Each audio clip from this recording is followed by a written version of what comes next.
Olá, alunos! Eu sou a Regiane, professora de Química, e hoje nós vamos fazer a prova do Cefet de 2025. Vamos lá? A questão 31, ela fala que para investigar o efeito da temperatura na solubilidade em água, um grupo de estudantes misturou massas fixas de 4 diferentes substâncias com 100 ml de água destilada. A seguir, eles mediram a quantidade máxima de cada substância que se dissolveu em diferentes temperaturas e registraram o resultado na tabela. Olha que legal, ele está mostrando, né, uma experiência que a gente faz em laboratório, onde que a gente verifica o quanto a temperatura influencia na solubilidade em água. Olha que interessante.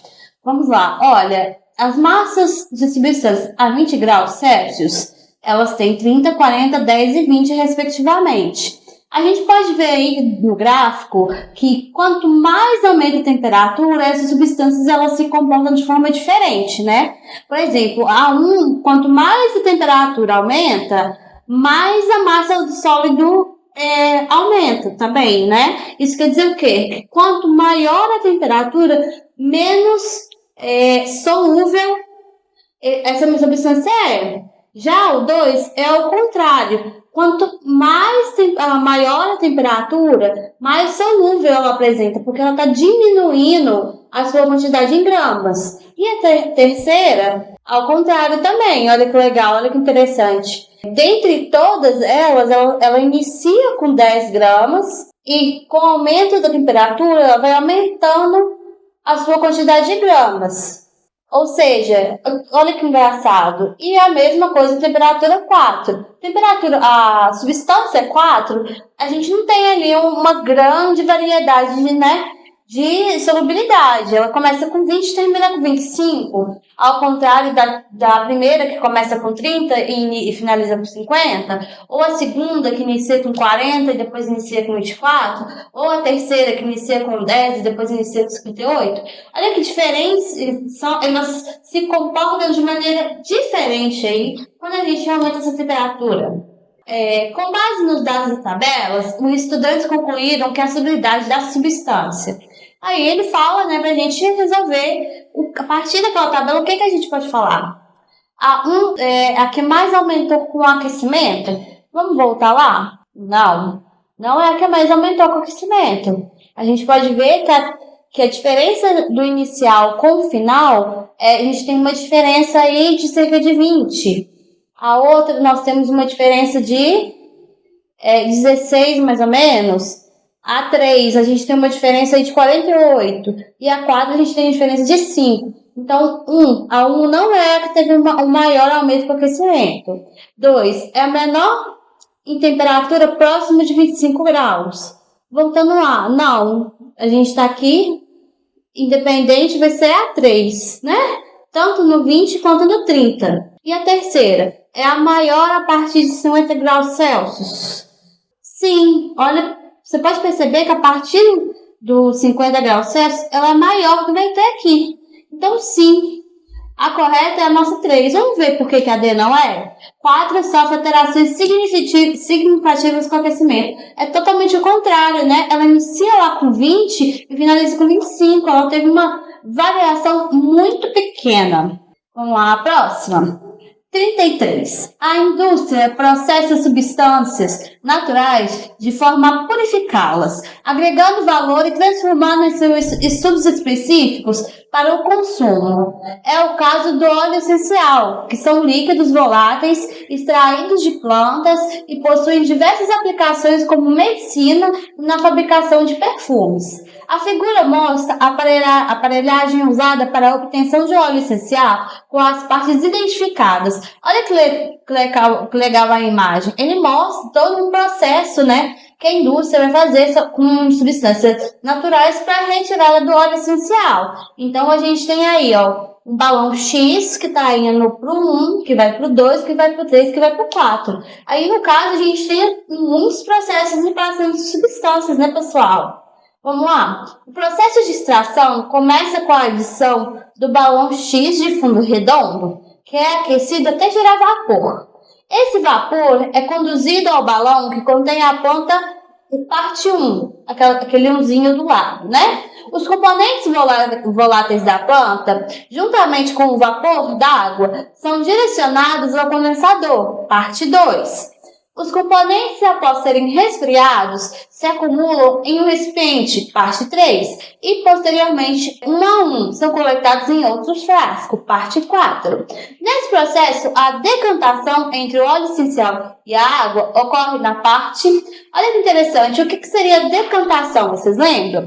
Decantação é o processo onde que a gente tem um sólido com líquido misturado e através da gravidade eles se separam, ou seja, o líquido ou o sólido normalmente vai para o fundo e o líquido na parte de cima, ou ao contrário, o sólido vai para a parte de cima e o líquido vai para a parte de baixo. Então, desse processo aqui, como que a gente vai ter uma decantação, né? Seria o... Quem falou 3? Correto. É o 3. Por quê? O processo 3, que é onde os componentes, após serem resfriados, se acumulam em recipiente. É exatamente o nosso processo de decantação. Eles se separam, acumulam no fundo e, posteriormente, um a um, são coletados em outro frasco. Se a gente for pensar aqui, vou deixar uma alternativa para vocês aqui. Eu quero que vocês me falem qual que é o processo de cada etapa aqui. Isso é muito importante, porque a gente vai lembrar das nossas primeiras aulas lá. Então, vamos lá, você vai fazer isso e vamos ver se vocês acertaram depois. Questão 38. A vela, objeto utilizado desde os tempos remotos como fonte de luz, é formada por um pavio impregnado com um combustível sólido. Ao acender um pavio de fósforo, aproximá-lo do pavio, esta queima gerando uma chama capaz de atingir 750 graus Celsius. Essa chama provoca a fusão e posterior vaporização deste combustível. Este vapor aquecido reage com o oxigênio atmosférico e possibilita manter a vela acesa.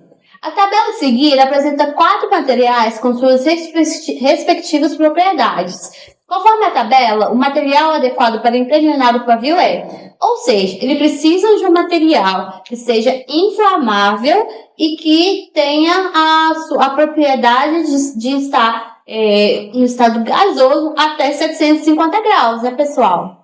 Por quê? O pavio, ele precisa ter essa inflamabilidade, porque a gente precisa chegar com a chama próximo dele e ele entrar em combustível. Lembrando que a chama, ela inicia de uma forma, mas pode chegar até 750 graus. Então, ela aí tem uma temperatura bem aproximada. Dentre esses, vamos olhar os materiais. A gente tem o material 1. Primeiro que a gente precisa ver o que é inflamável e o que não é. De cara, a gente já corta a 3, né? Pessoal, pronto, 3. A gente não consegue mais mexer com a 3, porque a 3 é não inflamável. A gente precisa de um material inflamável. Vamos olhar os outros? O material 1. Material 1, ele tem uma temperatura de fusão muito baixa e uma temperatura de ebulição menor ainda. Ou seja, se a gente colocar ele a temperatura ambiente, ele vai ser líquido. Concordam comigo? E vai ser líquido e a temperatura de ebulição dele vai ser muito rápida. Como a gente tem um início não tão alto, mas a gente chega a uma temperatura muito alta, a gente precisa, né, que nosso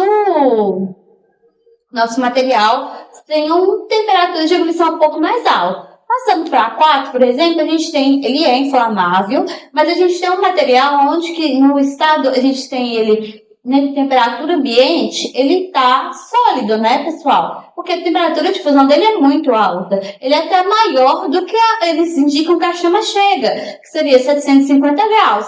Então, por eliminação, a gente tem que aí a nossa resposta é a 2. Mas vamos desinchar isso. Por quê? O material 2 é um material inflamável, ele vai nos atender. A temperatura ambiente, ele vai estar de forma sólida, mas quando ele chega numa temperatura não tão elevada, ele consegue aí se fazer um combustível, né? Ele vai ter uma temperatura de ebulição de 290. Não é uma temperatura tão alta, mas dentre esses, né? Mas é uma temperatura média, onde que mesmo com o contato da chama, após um certo tempo ele vai conseguir evaporar aí. Essa foi a nossa correção da prova do Cefet de 2005, da parte de Química. Espero que vocês tenham acertado. Caso não, vamos voltar nas aulas e vamos fazer mais exercícios também. Obrigada e até a próxima.